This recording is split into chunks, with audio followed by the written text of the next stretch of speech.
Hello and good morning, students. Today we will be studying, in fact, the first chapter of our life science, that is life process first, and we are studying nutrition. जैसे कि आपको भी screen पे दिख रहा होगा, मेरे पास यहाँ पर एक फिगर है. This figure is of green plant जो बाहर मैंने अपनी बालकनी में रखे हैं, और सामने मेरे पास क्या है, एक सड़ा हुआ सेब है और जिस पे काफ़ी छेद हैं, और साथ में एक डायग्राम है एक इंसान की जो अपना सिर खुजल रहा है. So why I have to place these green plants in outside my room in the balcony?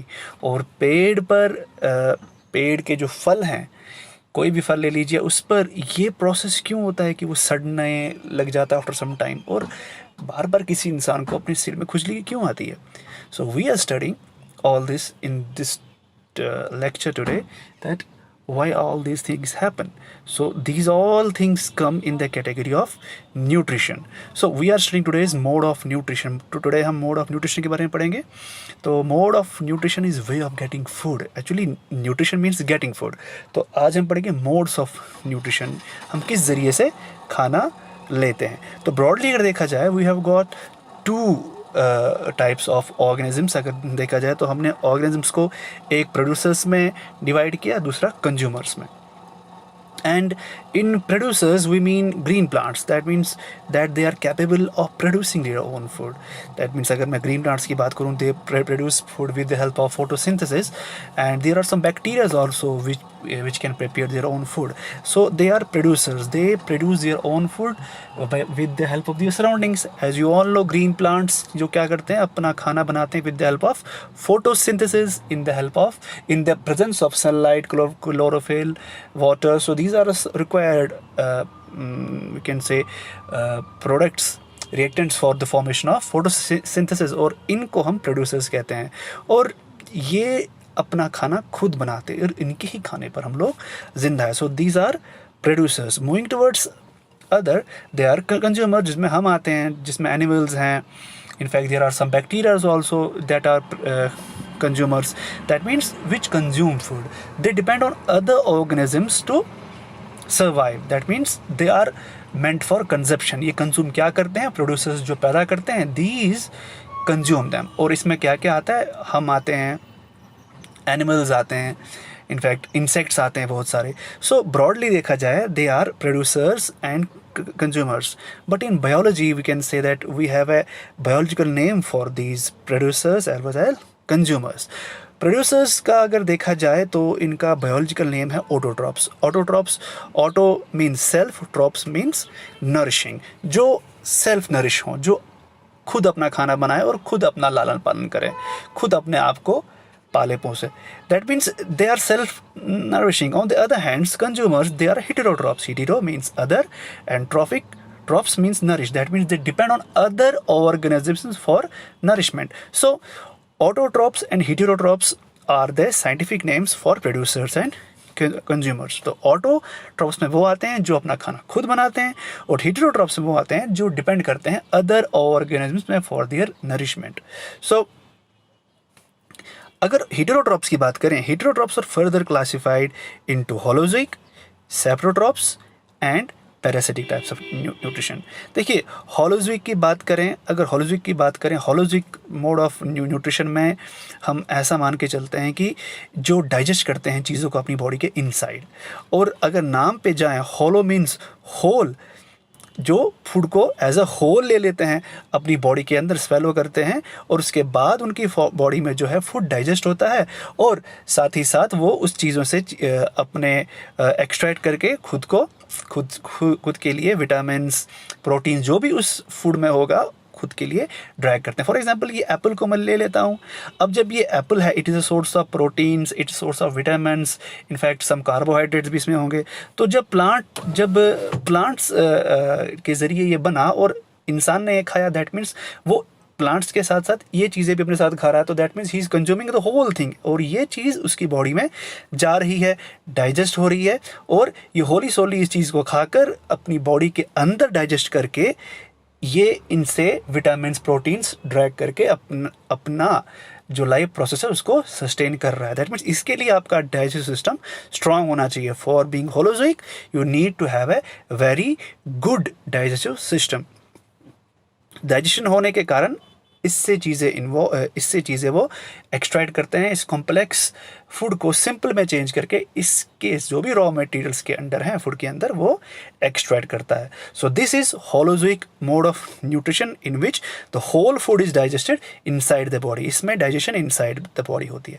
Second comes saprotrophs. देखिए सैप्रोट्रॉप्स की अगर बात करें तो ये उनमें आता है जिनमें डाइजेशन जो है उतना स्ट्रांग नहीं होता। वो ऑर्गेनिज्म जिनमें डाइजेशन उतना स्ट्रांग नहीं होता उनको सैप्रोट्रॉप्स कहते हैं। तो वो करते क्या है, वो क्या करते हैं, वो चीज़ों को अपने अंदर डाइजेस्ट नहीं करते बल्कि बाहर उन पर डाइजेशन का प्रोसेस एक्ट होता है, उसके बाद वो चीज़ों को कंज्यूम करते हैं।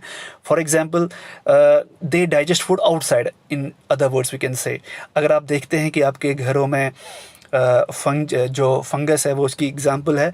आप घर में कोई भी चीज़ रख दीजिए, after some time you will see that उस पर जो ये ऑर्गेनिजम्स है, माइक्रो ऑर्गेनिजम्स है, उन्होंने अपना काम करना शुरू किया होगा। They spit the enzymes on the food, और वो एंजाइम क्या करता है, वो एंजाइम उस फूड मटेरियल को ब्रेक डाउन करता है from complex to simple, and they begin after that they begin to consume them. That means अगर मैं यहाँ पर एप्पल ले लूँ, एप्पल को ऐसे छोड़ दो, after some time you will see that there is a fungus type of structure developed on it, और इसके बाद it will start to give rotten smell, और ये आपके खाने लायक नहीं होगा। क्यों? क्योंकि इस पर जो ऑर्गेनिजम्स हैं, कौन से ऑर्गेनिजम्स, माइक्रो ऑर्गेनिजम्स, जिन्होंने इस पर एंजाइम स्पिट किए हैं, इसको कॉम्प्लेक्स से सिंपल ब्रेक करने की कोशिश की है।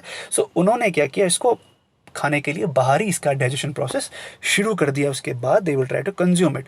सो सैप्रोट्रॉप्स में हम वो क्या करते हैं, they actually digest the food outside their body, after that they consume it.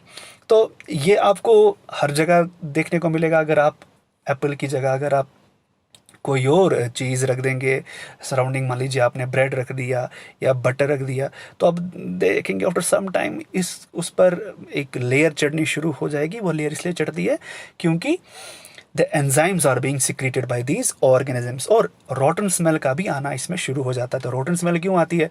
तो रोटन स्मेल इसीलिए आती है क्योंकि the chemical reaction is now starting to take place.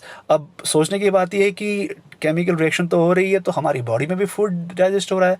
So why that stinky smell is not coming from our food. देखिए अगर by chance किसी को vomit आ जाता है, समवन वॉमिट्स, तो you can at the time see that the food in the stomach is being thrown out. At the time वो stinky smell देगा। That mean digestion के दौरान क्या होता है, this stinky smell do comes whether it is going outside और inside the body.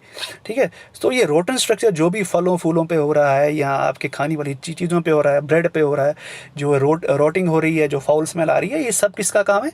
Saprotrophs का। ये सैप्रोट्रॉप्स they again मैं कहता हूँ they digest the food outside their body. They are not having that much good digestion, so they mainly digest the food outside the body. उसके बाद वो चीज़ों को consume करते हैं। So now the question arises that हमेशा कैसा ही होता है? Yes, always this happens. They हमेशा क्या करते हैं? They always digest the food outside the body. उसके बाद ही उसको वो consume करते हैं। फंगस, फंजाई इसकी एग्जाम्पल है। ठीक है, अब देखते हैं आपके घरों की जो घर की चीज़ें हैं, वहाँ पर ब्रेड पे कई बार हम देखते हैं कि एक लेयर सी जम जाती है। आपके घर पे आचार कई बार पड़ा पड़ा ख़राब हो जाता है। ठीक है, तो ये चीज़ें जो है, ये चीज़ें एग्जाम्पल है किसकी? सैप्रोट्रॉपिक मोड ऑफ न्यूट्रिशन की। ठीक है, लेट्स तो हम आगे बढ़ते हैं, moving towards the next mode of nutrition, that is parasitic type of nutrition. तो पैरासिटिक टाइप ऑफ न्यूट्रिशन में क्या होता है कि ये डिपेंड करते हैं होस्ट पे। दैट मीन्स इनका डाइजेशन जो है, इनका डाइजेशन काफ़ी वीक होता है। In fact they depend on other organisms for their food. जैसे कि मैं लीच की बात करूं, ये जो लीच है, if it gets stuck to someone's leg, तो ये उसका खून चूसना शुरू कर देती है, और ऑब्वियसली जो ब्लड है उसमें डाइजेस्टेड फूड है। दैट मीन्स ये होली सोली क्या करती है? It depends upon the other organisms for their food. That means they depend on other organisms and that other organism is called host. उस other organism को क्या कहा जाता है? host. और ये होता है खुद parasite. So they depend on other organisms for their food, but at the same time they are continuously harming that.